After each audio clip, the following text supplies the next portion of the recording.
Tenemos un Dios que sabemos que oye a nuestro clamor, oye a nuestras oraciones, pero también es un Dios que habla.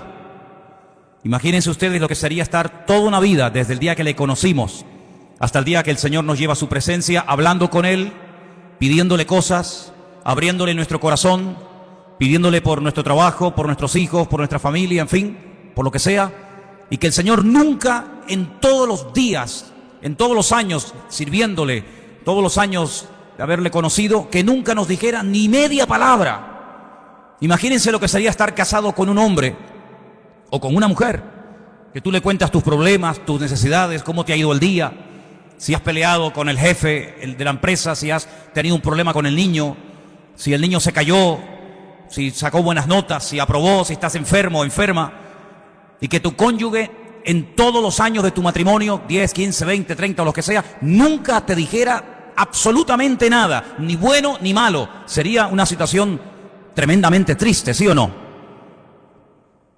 ¿Sí o no? Si quieren, pruébenlo, tengan los próximos años sin hablarse el uno al otro para que veáis. ¿Sabes que había hace siglos una forma de matar a una persona en las tribus?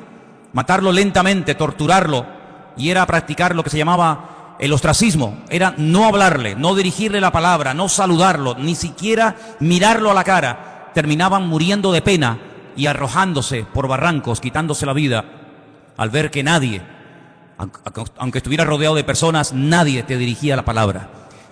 Damos gracias al Señor de que nuestro Dios no es así. Nuestro Dios no es sordo, pero nuestro Dios tampoco es mudo. Él habla.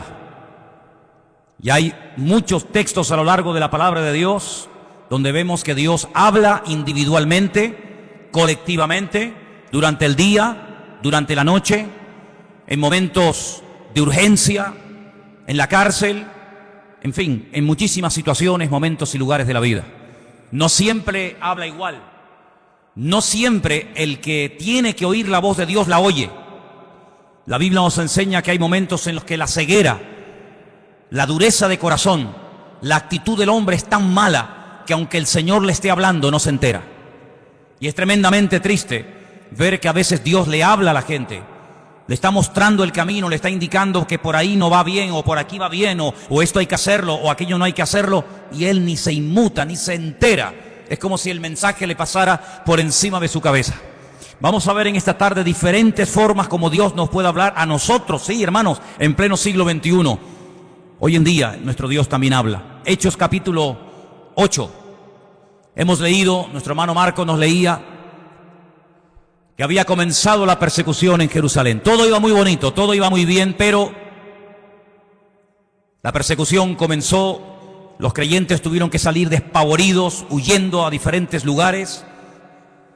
Y la Biblia nos cuenta en el capítulo 8 del libro de los Hechos la historia de uno de los diáconos de la iglesia primitiva. Eran varios, no nos cuenta la historia de todos, pero sí nos da detalles acerca de uno, personalmente, de Felipe. Dice la Biblia que este hombre llegó a tener 4 hijas, después lo vamos a ver, hijas que tenían el don de la profecía, un hombre que tenía un don también que era el de la hospitalidad, daba hospedaje a personas que servían al Señor.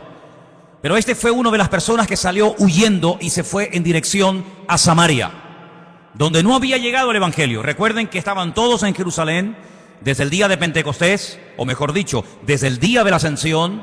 Llegó el día de Pentecostés, pasaron unos cuantos días, semanas, tal vez meses, y allí seguían en Jerusalén. La iglesia crecía y crecía, pero no se expandía. Crecía solamente en un lugar, y la voluntad del Señor era que fueran por todo el mundo, por todas las naciones de la tierra, por los 5 continentes predicando el Evangelio. Pero ellos no iban a ir.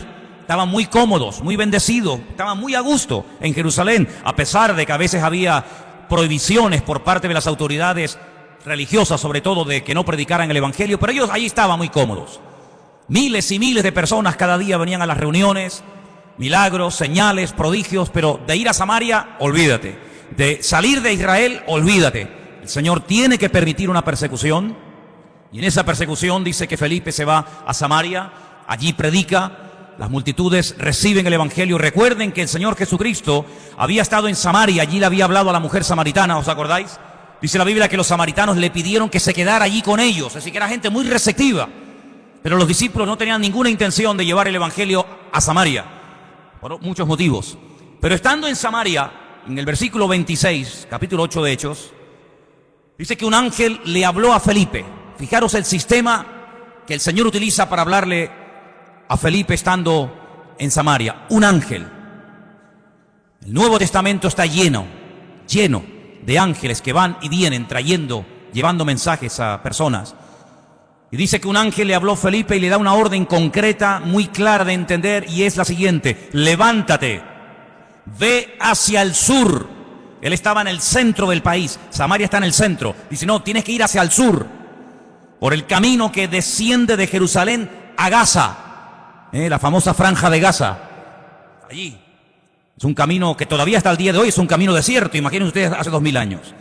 Entonces él se levantó y fue. Esto es muy fácil leerlo, ¿no? El Señor le habla a través de un ángel, lo deja todo y se marcha. Ya. Parece muy fácil, pero yo veo gente que llevan aquí años oyendo la voz de Dios. De alguna manera, no digo a través de un ángel, pero a través de predicaciones, a través de consejos, o a través de un libro cristiano, como sea, y todavía no han hecho caso. Sin embargo, Felipe no cuestiona, dice, pero ¿cómo me voy a ir yo de Samaria? ¿Y quién se queda al cargo de la obra? Yo he abierto esta obra, yo la estoy pastoreando, yo la estoy atendiendo, la gente es recién convertida, la gente es nueva. Aquí hay un mover de Dios tremendo. ¿Cómo me voy a ir yo de aquí? Y además, ¿a dónde? Me tendré que ir a un sitio mejor, ¿no? No, al desierto. No cuestiona la orden, no pone excusas, no dice, yo no puedo, yo estoy demasiado liado ahora mismo, búscate a otro. Sino que dice que se levantó y se fue al desierto, en obediencia. Yo llamo a este hombre Felipe el obediente. Amén, hermanos. Felipe el obediente. No cuestiona, no duda, no pospone la orden, sino que dice, se levantó y se fue. Y sucedió, ahora sigue el resto de la historia diciéndonos, que un etíope, eunuco, funcionario de Candace, la reina de los etíopes, el cual estaba sobre todos sus tesoros y había venido a Jerusalén para adorar, volvía sentado en su carro leyendo al profeta Isaías. Ya había ido a Jerusalén, menudo viaje en carro, desde África, desde Etiopía hasta Jerusalén. Un viaje enorme. No fue en avión, no fue en tren, no fue en coche, fue montado en un carro que por muy cómodo que fuera, pues imagínate. Y ahora volvía. El objetivo por el cual había ido de Etiopía a Jerusalén era para adorar a Dios. Primero, él no iba a poder entrar en cualquier parte del templo. Primero, porque no era judío. Segundo, porque era eunuco. Y por otras muchas cosas más. Sin embargo, el hombre no se desanima por sus limitaciones, sino que va a Jerusalén. Y me llama la atención que dice que había llevado mucho dinero, todos sus tesoros. Claro, es que no le iba a resultar nada fácil que un rabino judío le vendiera nada más y nada menos que el rollo, el pergamino del profeta Isaías. Eso le habrá costado una auténtica fortuna. Venderle a un extranjero, a un no judío, el libro del profeta Isaías, eso costaba una fortuna. Pero él volvía y dice que venía leyendo. Luego tuvo que aprender a leer en hebreo, porque él como etíope no hablaba hebreo. Pero era tanto el interés, era tanto el anhelo que tenía este hombre de buscar a Dios, que tuvo que aprender, alguien le tuvo que enseñar a leer en hebreo y a entender lo que leía. Y no contento con haber ido a adorar al templo a Jerusalén, volvía aprovechando el tiempo, sentado en su carro leyendo al profeta Isaías. Y yo le doy de verdad infinitas gracias al Señor, porque el Señor le mostró, el Señor le inspiró a Lucas, que es el que escribe este relato, y nos cuenta qué trozo del libro de Isaías venía leyendo, nada más y nada menos que una parte del famoso capítulo 53 del libro de Isaías, que se titula Sufrimientos del siervo del Señor. Y el pasaje que leía era este, versículo 32. Como oveja a la muerte fue llevado, como cordero mudo delante del que lo trasquila, así no abrió su boca. En su humillación no se le hizo justicia. Mas su generación, ¿quién la contará? Porque fue quitada de la tierra su vida. Si yo pregunto en esta tarde, y por favor respondan, ¿de quién está hablando aquí el profeta Isaías? Del Señor Jesucristo. Todos los creyentes, por poco tiempo que lleven, al leer este texto, como cordero mudo fue llevado al matadero. En su humillación no se le hizo justicia. Su generación, ¿quién la contará? Automáticamente tú dices, está hablando de Cristo. Sin embargo, él no lo sabía. ¿Te das cuenta? ¿Te das cuenta cómo a veces tu conocimiento, por poco que sea, puede ser muchísimo en comparación con mucha gente que no sabe absolutamente nada de nada? Un pasaje tan claro, tan fácil, tan sencillo de entender. Este pobre hombre no sabía de quién estaba hablando. Y entonces fijaros en el verso 29, ahora no es otro ángel el que tiene que acercarse a Felipe, sino que ahora dice, el Espíritu le dice a Felipe, acércate y júntate a ese carro. Tal vez una voz interior, el Espíritu le habla claramente, el hombre se acerca, presta atención y mira cómo sabía Felipe que venía leyendo al profeta Isaías. Claro, hoy en día es muy fácil tener toda la Biblia debajo del brazo, toda la Torá, todos los profetas, todos los salmos, los evangelios, los libros proféticos, los libros poéticos. Es una maravilla, ¿sí o no? Es una maravilla poder llevar la Biblia, hermanos, y saber toda la historia, lo que Dios hizo en el Antiguo Testamento, lo que hizo en el Nuevo, lo que hará en el futuro, etcétera, etcétera.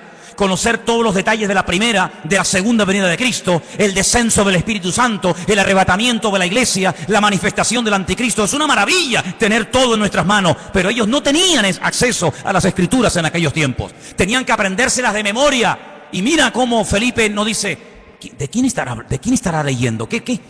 Entendió perfectamente el pasaje, sabía que era un capítulo profético, un capítulo que hablaba de los sufrimientos del Mesías, y sabía que ese pasaje era del profeta Isaías. Y entonces le hace una pregunta muy interesante.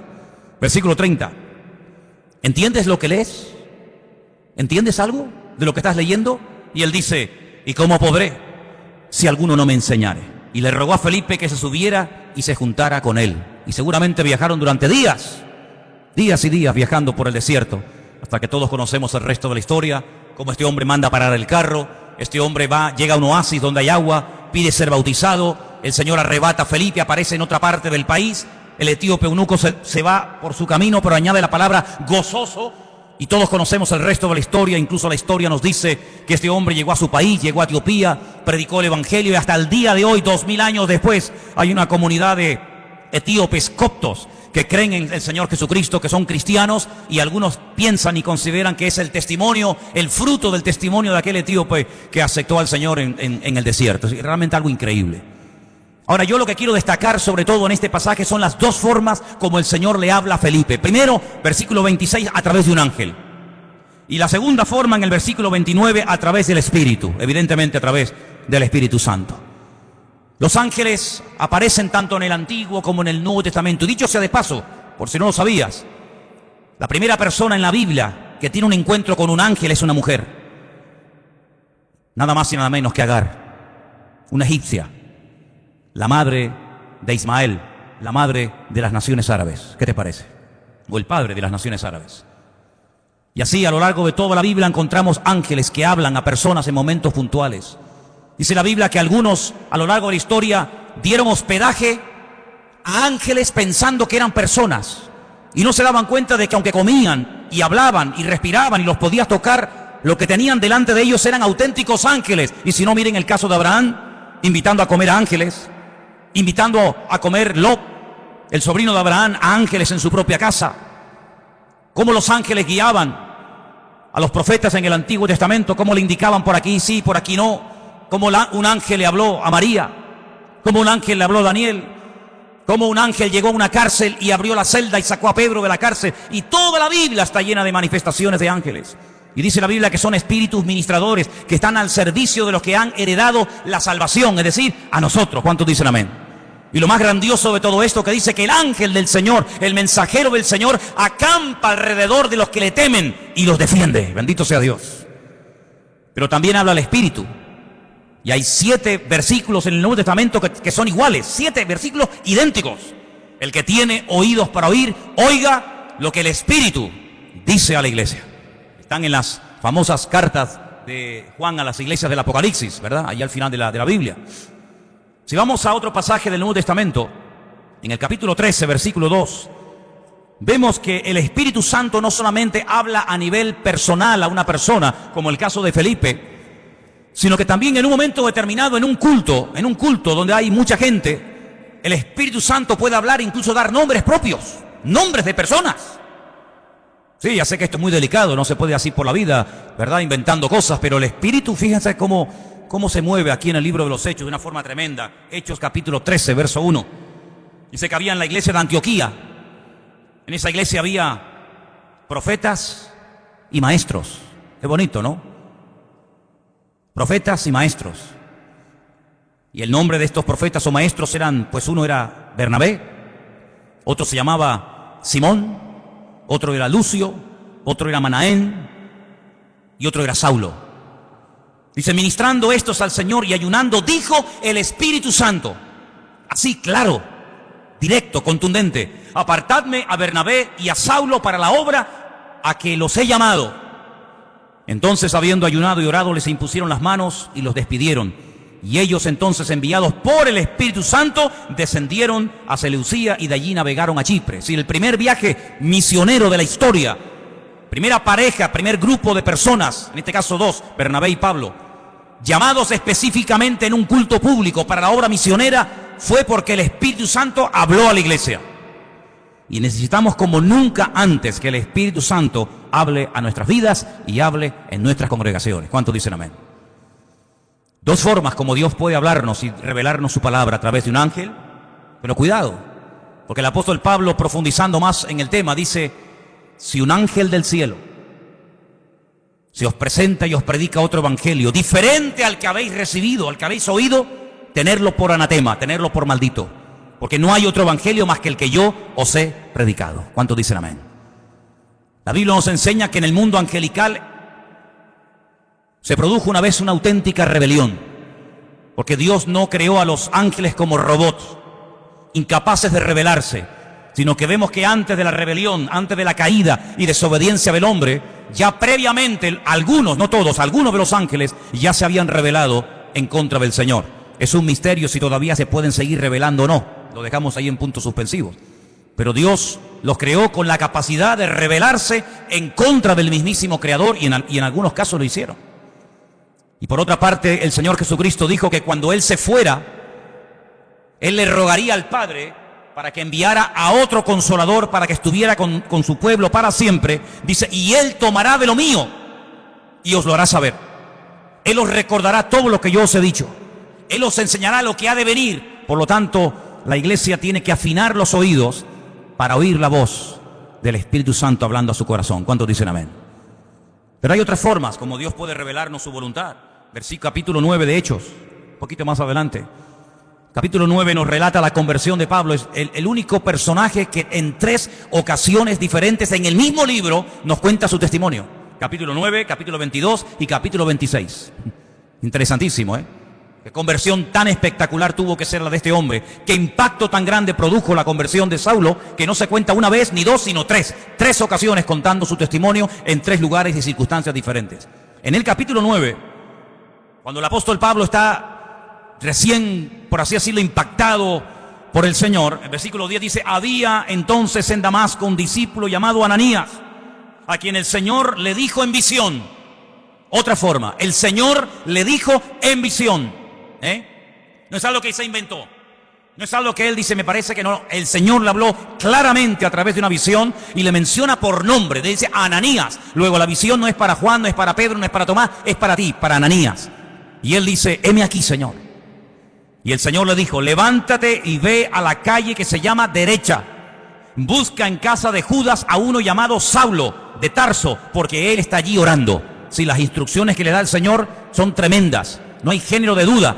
No puede ir a cualquier parte, es a la calle llamada Derecha, a una casa cuyo dueño se llama Judas, y tiene que orar por un hombre que se llama Saulo, que además ha nacido en una región, en una colonia romana que se llama Tarso, y que está allí orando. Madre mía, como para equivocarte, hijo.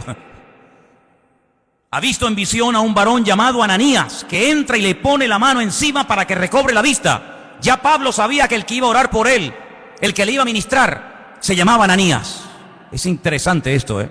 Podríamos hablar mucho acerca de cómo incluso el que va a recibir oración ya sabe quién vaya a orar, a imponerle las manos para que recobre la vista. Así que fue una visión lo que el Señor le permite tener a Ananías. El Señor sabía que estaba allí, que en cualquier momento podía utilizarlo como instrumento para ir a orar por una persona que a priori Ananías dice, pero Señor, es un peligro, yo me juego la vida si voy a orar por este hombre. Porque dice Ananías, verso 13, Señor, hemos oído de muchos acerca de este hombre.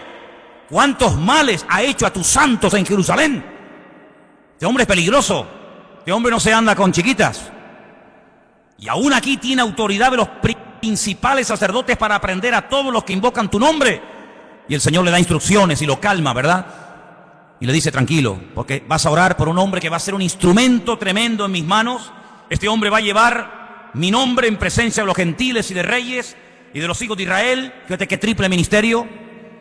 Porque yo le mostraré cuánto le es necesario padecer por mi nombre. Medida por medida, como dice el refrán. Él ha hecho padecer a mis santos, yo le haré padecer a él. Así como él hizo padecer a los demás, también él experimentará en carne propia lo que sufre un creyente cuando es perseguido, cuando es calumniado, cuando es encarcelado, cuando es torturado, así como él lo hizo a los demás, yo permitiré que se lo hagan a él, para que él sepa también lo que sufrieron aquellos que recibieron su justo trato, ¿verdad? Así que ya vamos por tres formas diferentes. Vimos en el verso 26 un ángel, en el verso 29 el Espíritu Santo hablándole a Felipe. Ahora en el capítulo 9 vemos al Señor hablándole a través de una visión a un discípulo llamado Ananías en la ciudad de Antioquía. Si vamos, por ejemplo, al capítulo 17 del libro de los Hechos, versículo 10, fijaros qué interesante esta porción. Hechos capítulo 17, versos 10 y 11. Inmediatamente los hermanos enviaron de noche a Pablo y a Silas hasta Berea. Ellos, habiendo llegado, entraron en la sinagoga de los judíos, y estos eran más nobles que los que estaban en Tesalónica, pues recibieron la palabra con toda solicitud, escudriñando cada día las Escrituras para ver si estas cosas eran así. Así que creyeron muchos de ellos y mujeres griegas de distinción, dice aquí, y no pocos hombres. La forma más tradicional, la forma más normal, como en el día de hoy a nosotros nos puede y nos debe de hablar el Señor, es a través de las Escrituras, a través de la palabra escrita del Señor. En ella vamos a encontrar las respuestas a todas nuestras preguntas. En ella vamos a encontrar ejemplos. En ella vamos a encontrar personajes que se encontraron en situaciones muy parecidas o similares a las tuyas. ¿Qué hacer en momentos de calumnia, de soledad, de enfermedad, de incomprensión? ¿Qué hacer cuando quiero agradar a Dios y me cuesta deshacerme de ciertas y determinadas ligaduras o obligaciones, entre comillas, que me impiden servir al Señor? En la Biblia vas a encontrar la respuesta a eso y a mucho más de lo que tú te puedes imaginar. Y por eso queda reflejado, queda plasmado en el libro de los Hechos que los hermanos de Berea eran personas, dice la Biblia, nobles. Porque dice que cada día escudriñaban después del mensaje si lo que Pablo les acababa de enseñar era realmente así o no era así. Eso es como si ahora al terminar el culto, yo cojo y me voy a casa y ustedes se reúnen aparte en este salón o por varios grupos y comienzan a debatir, comienzan a hablar entre ustedes diciendo, hermanos, pastor, esta tarde nos ha hablado de esto, ¿qué opinas?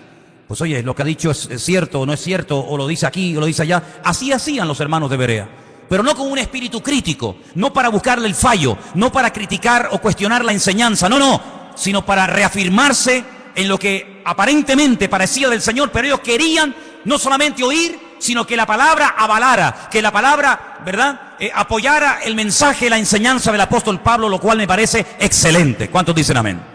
Personas que sabrían, bueno, tú tienes algo que decir, venga, sube, compártenos, predícanos. ¿Has terminado? Sí, ¿tienes algo más que decir? ¿No? Muy bien, gracias hermano, que Dios te bendiga. Ahora nos quedamos un momento, opinamos, charlamos, escudriñamos las Escrituras para ver si ese argumento que nos presentó tiene base bíblica, para ver si eso que nos dice de que aquel hombre era el Mesías y era el verdadero, a ver si es así, si no es asado. Realmente algo increíble. Así deberíamos de ser todos nosotros. El apóstol Pablo le recomendaba a su hijo en la fe, a Timoteo, entre tanto que yo voy, ocúpate en la enseñanza, en la lectura y en la exhortación. Y le dice algo tremendo. La otra noche me desperté con ese texto y hasta sabía dónde estaba ese versículo que está en 2 de Timoteo 3:16. Toda la Escritura es inspirada por Dios. ¿Cuántos conocen ese versículo? ¿Lo buscamos? 2 de Timoteo 3:16. Vamos a leerlo juntos, por favor. Versículo que deberían ustedes de aprenderse de memoria. Muy útil en estos tiempos. Dice así, 2 de Timoteo 3:16. Vamos a leerlo juntos. Toda la Escritura es inspirada por Dios, útil para enseñar, para redarguir, para corregir, para instruir en justicia, a fin de que el hombre de Dios sea perfecto, enteramente preparado para toda buena obra. Es decir, que cuando usted busca ser instruido, ser enseñado, ser amonestado, ser confrontado, vaya a la palabra y la palabra le va a hablar. Si usted tiene una buena actitud, si usted verdaderamente quiere aprender, si usted verdaderamente quiere corregir cualquier error doctrinal, cualquier mala costumbre de su vida, vaya y a la luz, al espejo de la palabra de Dios, el Señor le va a hablar, porque la palabra dice que es útil y ayuda al que está empezando, ayuda al que lleva mucho tiempo, ayuda al que está pensando dar un paso de fe, ayuda al que está un poco decaído y no sabe qué hacer, ayuda al nuevo, al viejo, nos ayuda a todo. La palabra de Dios es tremendamente útil. ¿Cuántos dicen amén? Y hay que escudriñarla. Jesús dijo, escudriñad, meteros en la palabra, estudiar la palabra, porque ellas son las que dan testimonio de mí.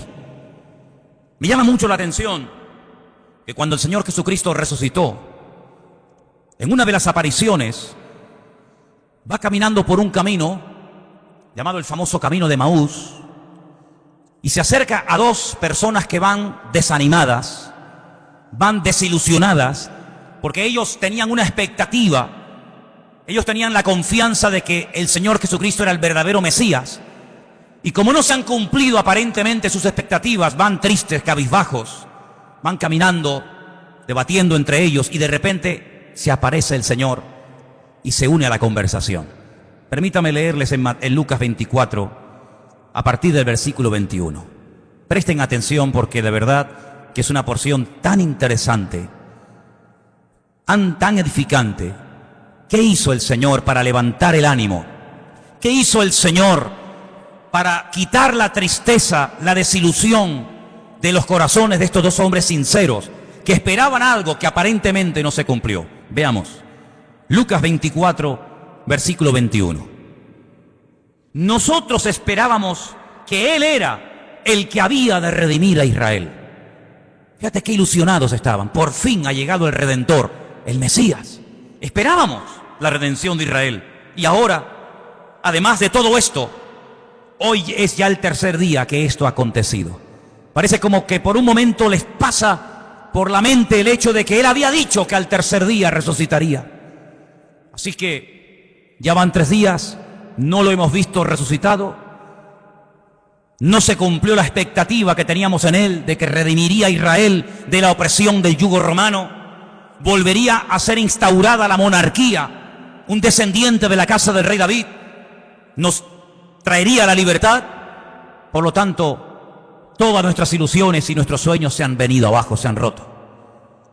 Versículo 22 dice, aunque también nos han asombrado unas mujeres de entre nosotros, las que antes del día fueron al sepulcro y como no hallaron su cuerpo, vinieron diciendo que también habían visto visión de ángeles, quienes les dijeron que Él vive. Aquí hay algo extraño, porque por una parte son conscientes de que unas mujeres por lo visto, según cuentan ellas, Él ha resucitado, pero el argumento que ellos presentan no es un argumento de fe, no es un argumento contundente, sino dice que ellas dicen que ha resucitado porque no encontraron el cuerpo. Pero no dicen, no, Él ha resucitado, sino que simplemente se agarran al comentario de decir, bueno, dicen que ha resucitado porque no encontraron el cuerpo, pero vete tú a saber.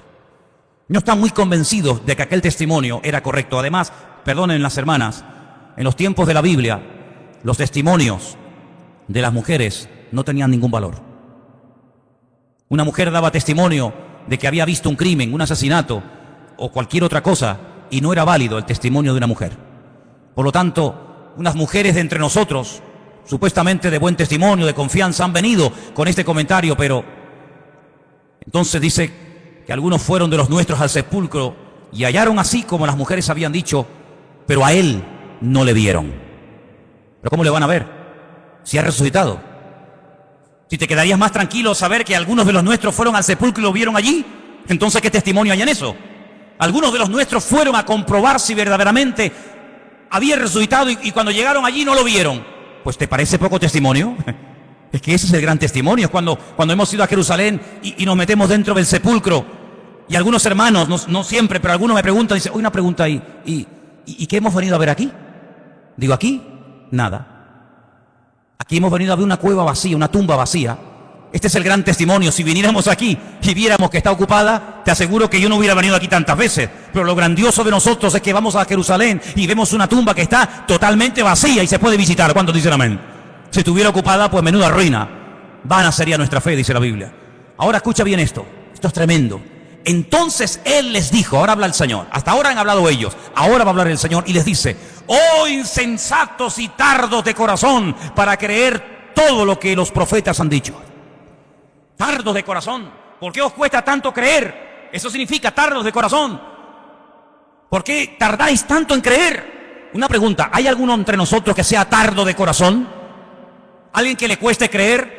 Has oído el testimonio de fulanito, has visto la vida cambiada de no sé quién, has oído el milagro del tal, has escuchado al pastor predicar, has escuchado el otro día a otro chico predicando, has ido a una iglesia por aquí, has ido a una iglesia por allá. Bueno, todavía no estás convencido. Eso se llama ser tardo de corazón. No tenemos que ser tardos de corazón, tenemos que estar abiertos a creer lo que hay que creer y a rechazar lo que no hay que creer, hermano. ¿Cuántos dicen amén? Hay gente que lee el periódico y todo lo que leen se lo creen. Tienen una fe impresionante en el periódico.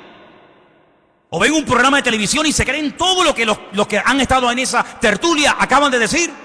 Pero después cuando leen la Biblia, la dudan y la cuestionan. O sea, en el periódico no hay que tener fe. Donde hay que tener fe es en la palabra de Dios. ¿Cuántos dicen amén? No, es que el periodista el otro día dijo que no sé qué. Pero bueno, ¿el periodista quién es? ¿Es algún profeta? Me dice, tardos de corazón. ¿No era necesario que el Cristo padeciese estas cosas y que entrara en su gloria?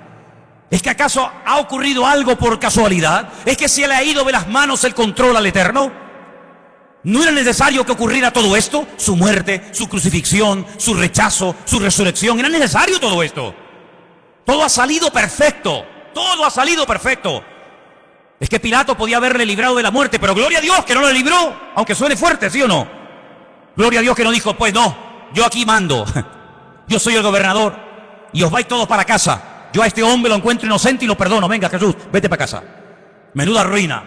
Yo doy gloria a Dios que Pilato, a pesar de que sabía que era un hombre justo e inocente, lo mandó a crucificar. ¿Tú no?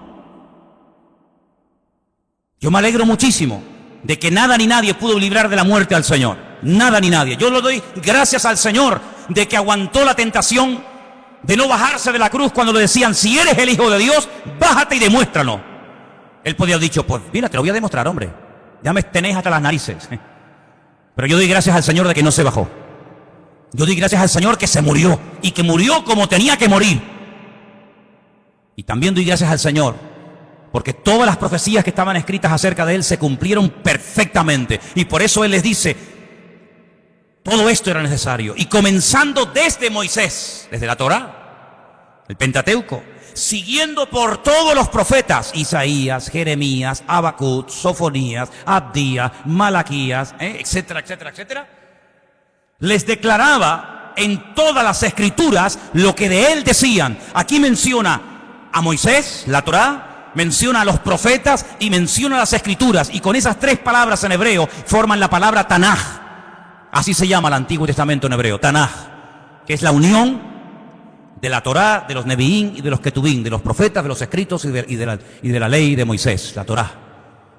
Y les abrió los ojos y les mostró cómo a través de las escrituras tenían que creer que lo que había ocurrido no era producto de la casualidad. Y por eso, amados, nosotros tenemos hoy en día una herramienta tremenda. Podemos estar seguros de que Jesús no fue un impostor.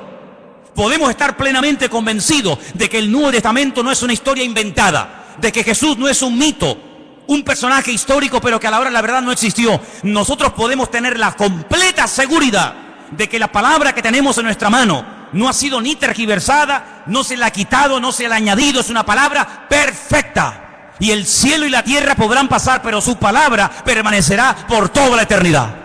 La palabra de Dios es la fuente de nuestra fe, es la base, el fundamento de nuestra creencia.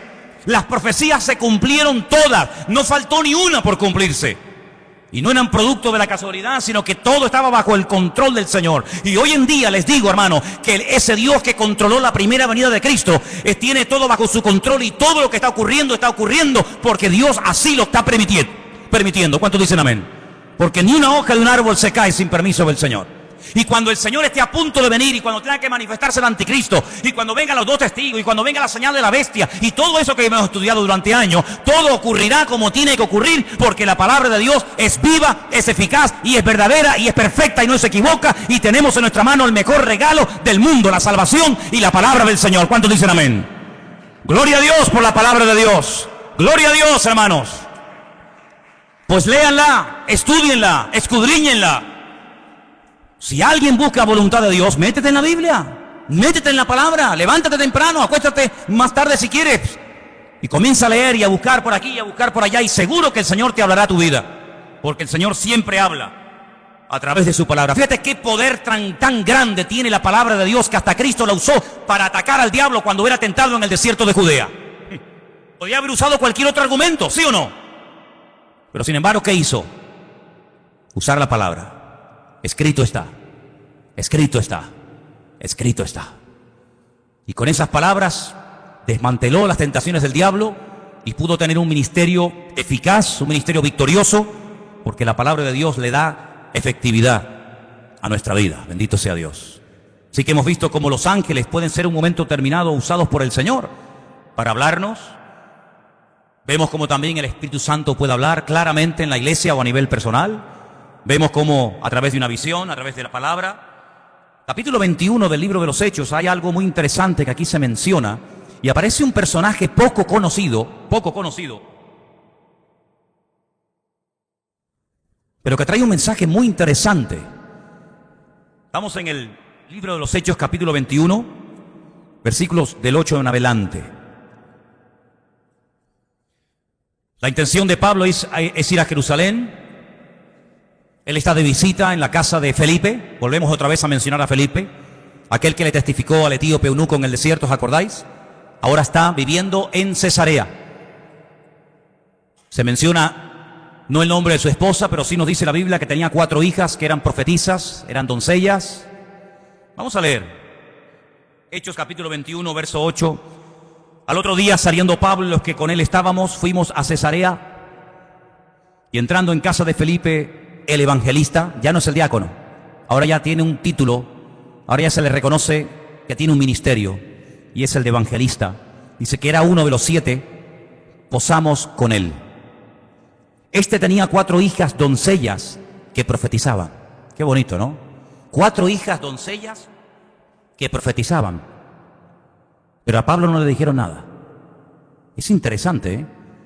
4 hijas doncellas que profetizaban, pero a Pablo no le comunicaron absolutamente nada. Tiene que venir un varón, versículo 10, permaneciendo nosotros allí algunos días, descendió de Judea un profeta llamado Agabo. No hay ningún libro en la Biblia, libro del profeta Agabo, pero era un profeta, eso lo dice la Biblia. Y dice que vino a vernos, tomó el cinturón, el cinto de Pablo, se ató los pies y las manos y dijo: esto dice el Espíritu Santo. Agárrate. Así atarán los judíos en Jerusalén al varón de quien es este cinto, y le entregarán en manos de los gentiles. Tremendo, ¿eh? Si el Señor le está advirtiendo, no prohibiendo, que es muy diferente, ¿eh? Una cosa es que Dios te advierta de un peligro, y otra cosa es que Dios te prohíba hacer o decir o ir a un determinado lugar. Aquí el Señor no le está prohibiendo a Pablo nada, sino le está advirtiendo: esto es lo que te va a pasar si subes a Jerusalén. Es como cuando David consultaba con el Señor, tomando el efod, dice la Biblia, consultaba palabra del Señor y decía: Señor, por esta gente que yo he dado tanto, esta ciudad que yo liberé, esta ciudad por la que yo di mi vida, y mis soldados se jugaron la vida para liberarla, si yo me quedo aquí y vienen a reclamarme mi vida, ¿los habitantes de esta ciudad me entregarán, sí o no? Y le dice el Señor: sí, te entregarán, seguro, no te quepa la menor duda. ¿Qué hace David? Sabiendo que si se queda en la ciudad le van a entregar, David coge y se marcha. Tenía las dos opciones, era algo futurible, algo que podía ocurrir. Depende de la actitud del que recibiera el mensaje. Si te quedas te entregan, si te vas no pasa nada. En este caso, Agabo, este profeta que viene de Judea, le dice al apóstol Pablo: mira, así como yo me estoy amarrando con tu cinturón, es un mensaje objetivo para que lo entiendas. Así como me están amarrando con tu cinturón, así te van a amarrar a ti como subas a Jerusalén. ¿Qué hace Pablo? Sigamos leyendo. Versículo 12. Al oír esto, le rogamos nosotros y los de aquel lugar que no subiese a Jerusalén. Entonces Pablo respondió, y miren lo que dice: ¿qué hacéis llorando y quebrantándome el corazón? Porque yo estoy dispuesto no solo a ser atado, mas aún a morir en Jerusalén por el nombre del Señor Jesús. Tremendo, ¿eh? Como no le pudimos persuadir, desistimos diciendo: hágase la voluntad del Señor. A veces le decimos a una persona: no hagas esto, no hagas tal, no hagas cual. Pero en resumidas cuentas, lo que tenemos que orar es: Señor, que se haga tu voluntad en la vida de esta persona. Obligar a una persona a hacer algo que en el fondo no quiere hacer no sirve de nada, porque en cuanto te dé la espalda lo va a hacer. Señor, yo ya le he hablado, Señor, yo ya le he dicho lo que hay, lo que le puede pasar, pero que se haga tu voluntad, porque yo no soy Dios. Haz tú la obra en este hombre o en esta persona. ¿Cuántos dicen amén? Tú sabes lo que te va a pasar. Te van a atar, te van a meter mano, lo vas a pasar mal. Te pedimos, por favor, hermano, que no subas. Yo no sé, y permítame dar una opinión personal, yo no sé si Pablo se equivocó. Yo no sé si Pablo tenía que haber sido más precavido y podía haber dicho: bueno, pues ¿qué necesidad tengo yo de subir a Jerusalén?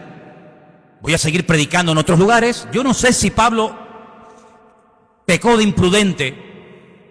Lo que está bien claro es que Pablo no tenía la prohibición de no subir. Si el Espíritu le hubiera dicho que no subiera, Pablo no hubiera subido, te lo puedo asegurar. Porque Pablo era un obediente a la voz del Señor. Había momentos en los que Pablo quería ir a predicar a un lugar, y el Espíritu se lo prohibía y Pablo no insistía. Pablo decía: bueno, pues si no quiere el Señor, no voy, y punto. Había momentos en los que Pablo se dejaba descolgar en un canasto por un muro para salir huyendo, porque él entendía que era el momento de huir. Pero hay momentos en los que es el momento de quedarse. Y Pablo entendió que tenía que subir a Jerusalén a pesar de lo que le han advertido que le va a pasar. Luego, aquí hay un mensaje profético personal en la vida de Pablo, que Pablo lo tiene en cuenta, pero por encima de esa palabra profética, por encima de esa palabra de advertencia, diríamos más bien, el apóstol Pablo decide subir y todos conocemos el resto de la historia. La vida de Pablo dio un giro total y absoluto a raíz de esa decisión de subir a Jerusalén. Sabemos todos, en fin, todo lo que se le vino encima. Dios puede hablar también, ¿cómo no?, a través de palabras proféticas, sí, claro que sí. Pero Pablo, por encima de la palabra profética, y este era un profeta verdadero y genuino, por encima de esa palabra pone el sentir de su corazón y su relación con Dios. Y el argumento que presenta es este: no me estéis lloriqueando ni quebrantándome el corazón, porque quiero dejar bien claro que no solamente estoy dispuesto a que me aten y me torturen, sino estoy dispuesto incluso a dar mi vida, si hace falta, por la causa del Evangelio y por mi Señor Jesús. Lo tenía clarísimo en su vida. Así que hemos visto cómo los ángeles, el Espíritu Santo, a través de una visión, el Señor también con voz audible, como no, a través de profecías, pero también hemos visto muchas veces en la palabra de Dios que Dios habla a través de sueños, ¿sí o no? Muchas veces.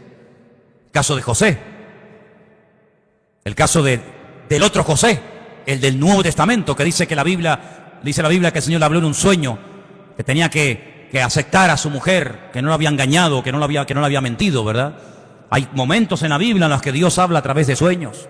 La Biblia dice que una de las señales de los últimos tiempos es que los ancianos tendrán sueños y los jóvenes tendrán visiones. Lo dice el profeta Joel en el capítulo 2. Los jóvenes tendrán visiones y los ancianos soñarán sueños. Y si quieres saber si eres joven o anciano, pues mira a ver qué estás teniendo visiones, estás teniendo sueños, y ahí ya sabes por dónde van los tiros, ¿no? Pero dicho sea de paso, lo más importante de todo esto es siempre lo que la palabra de Dios termina como conclusión diciéndonos. Podemos tener sueños, podemos tener visiones, podemos tener un sentir. Alguien nos pudo decir por ahí no sé qué cosa, pero no te olvides que el Señor hoy en día, como habla a su pueblo y a su iglesia, es a través de su santa y bendita palabra. ¿Cuántos dicen amén? Es a través de la palabra de Dios que sabemos lo que tenemos que hacer. Y quiero terminar leyendo en Hechos capítulo 1. Hechos capítulo 1, para que veáis cómo hay un texto que en aquellos días de espera, desde la ascensión de Cristo hasta que llega el día de Pentecostés, ellos están estudiando la palabra, ellos están analizando las Escrituras y llegan a un texto que dice lo siguiente, Hechos capítulo 1, versículo 20. Hechos 1, versículo 20. Esta palabra que vamos a leer, ellos la leyeron del Salmo 69. Salmo 69 dice así, está escrito en el libro de los Salmos, sea hecha desierta su habitación y no haya quien more en ella. Tome otro su oficio y tome otro su oficio.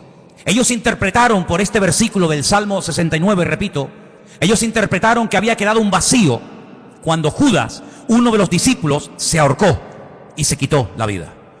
Ellos entendieron que según este salmo había que nombrar a otros. Ahora, cuidado, ellos recurren a la palabra, ellos saben que el Salmo 69 dice que, da a entender indirectamente que Judas se suicidaría, que Judas se quitaría de en medio, que otro tendría que ocupar su lugar, pero interpretan mal la palabra. Ellos hacen una votación, ellos dicen, bueno, fulanito o menganito. Dice que echaron suertes, la suerte cayó sobre un discípulo fiel que había estado con ellos desde el principio, llamado Matías. Ellos deciden que Matías sea el que ocupe el lugar de Judas, el que se ha ahorcado, pero nosotros sabemos, por la historia bíblica, que así no se mueve el Señor. Hemos visto cómo Dios habla por sueños, por visiones, por profecías, por la palabra, el Espíritu Santo, pero nunca a través de la suerte. Nunca a través de echar suertes. Será fulano, será mengano, no. Ese sistema es un sistema humano, no es un sistema divino. Y aquí de lo que se trata no es de adaptar, no es de utilizar los sistemas humanos para saber la voluntad de Dios, sino de descubrir los sistemas de Dios para hablarle a los seres humanos. ¿Cuántos dicen amén? Sí, Dios suplirá todas vuestras necesidades. ¿Quién suplirá nuestras necesidades? Dios. ¿Qué dice Filipenses 4:19? ¿Alguien lo sabe de memoria? ¿Alguien sabe Filipenses 4:19 de memoria? Mi Dios, pues, suplirá todas vuestras necesidades conforme a su riqueza en gloria en Cristo Jesús. Mi Dios suplirá. ¿Quién suplirá las necesidades de un pastor? ¿Quién? ¿Quién suplirá las necesidades tuyas como oveja? ¿Quién suple las necesidades de la iglesia? Mi Dios. ¿Sí o no?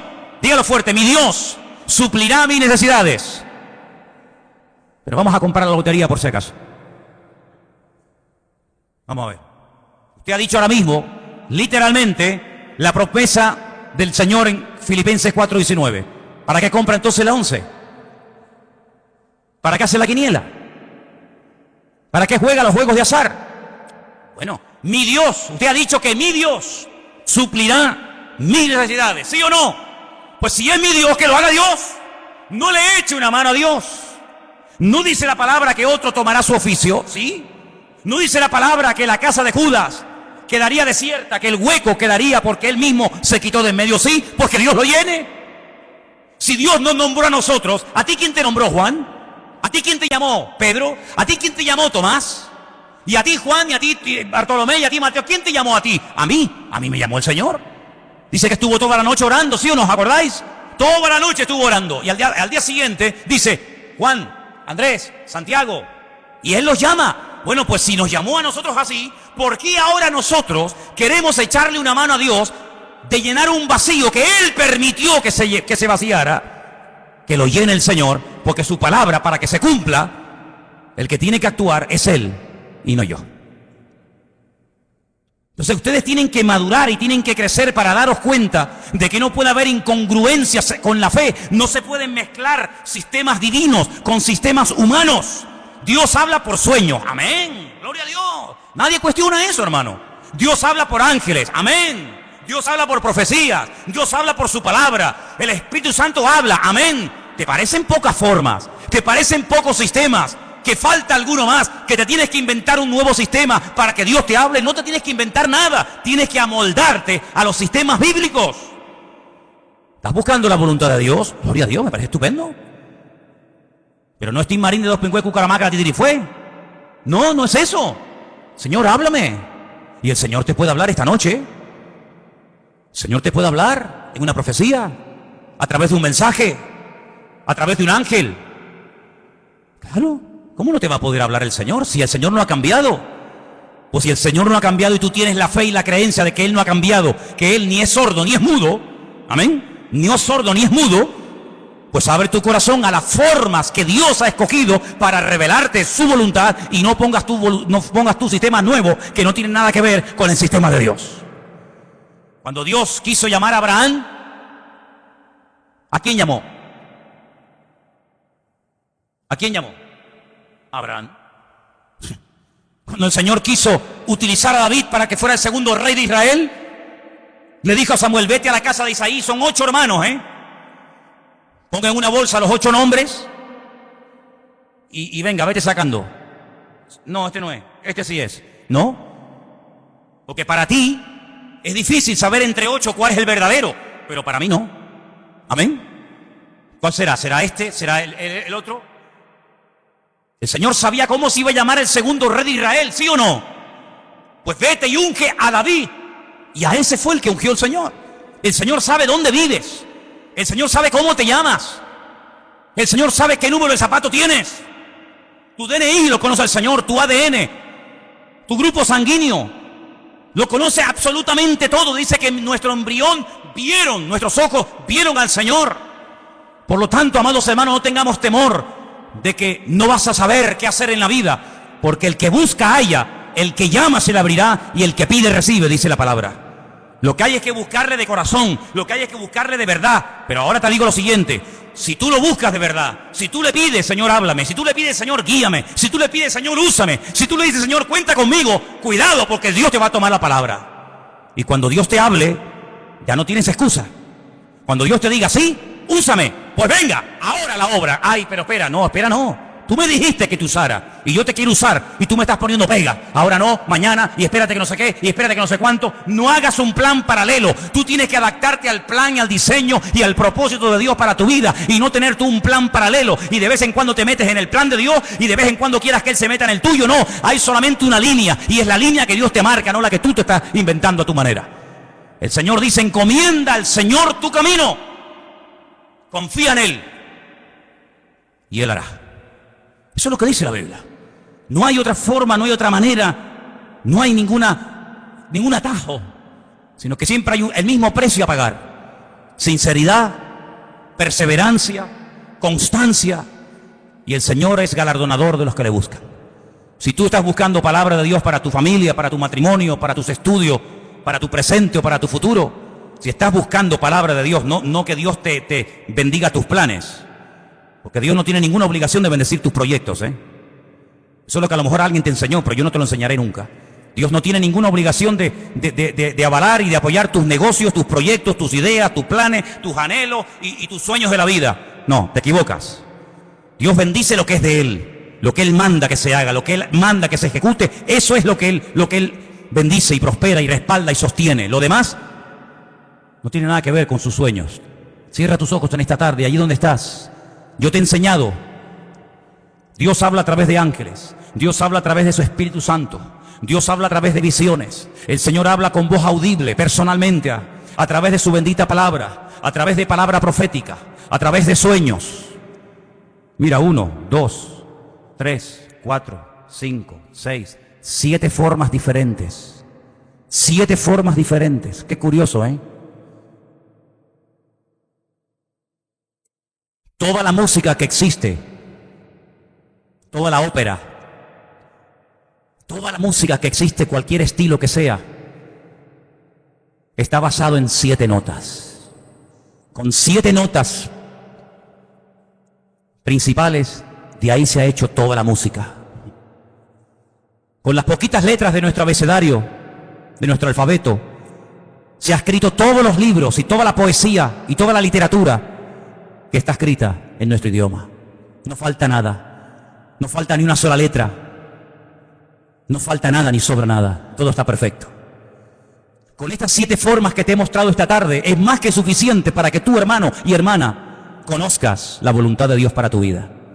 El problema no está en los sistemas de Dios, el problema está en los receptores que a veces hacen caso omiso a como Dios está hablando.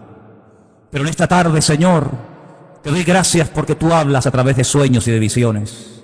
Te doy gracias porque hablas a través de, Señor, tus siervos que predican tu palabra. Te doy gracias, Señor, porque hablas a través de tu Espíritu Santo y envía a tu pueblo. Y tú también directamente hablas a nuestras vidas, mi Dios. Te doy gracias, Señor, porque tú hablas de tantas y tantas formas y maneras. Ayúdanos a obedecerte, Jesús. Ayúdanos a someternos a tu voz y poder decirte, habla, que tu siervo oye. Señor, habla durante la noche, habla durante los sueños y el descanso. Habla de día, habla al joven y al niño, habla al casado y a la soltera, Señor. Pero no pares de hablar a tu iglesia, Dios. Habla, Señor, habla, Señor. Quita la cera de nuestros oídos, Señor. Quita los tapones de nuestros oídos, para que podamos discernir la voz y el silbo apacible de nuestro Dios en medio de la tormenta de la vida. Habla, Señor, habla, Señor. Sopla, Espíritu Santo, sobre tu pueblo en esta tarde, Dios mío. Renueva, Señor, el anhelo de agradarte, de servirte. Habrá algo más glorioso que servirte a ti. Habrá algo más maravilloso que dedicarte la vida a ti. Bendito sea el nombre del Señor. Bendito sea el nombre del Señor. Los cielos y la tierra están llenas de tu gloria, Señor. Alabado sea, Señor. Si estás buscando la voluntad de Dios para tu vida, si estás buscando servir al Señor de alguna manera, abre tu corazón. El más interesado en que le oigas es Él. El más interesado en que haga su voluntad es Él. Él sí que tiene ganas de hablarte. Él sí que tiene ganas de revelarse a su vida. Él sí que tiene ganas de guiarte y de pastorearte. Él sí que tiene ganas. Él no está sordo ni mudo.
Driving through the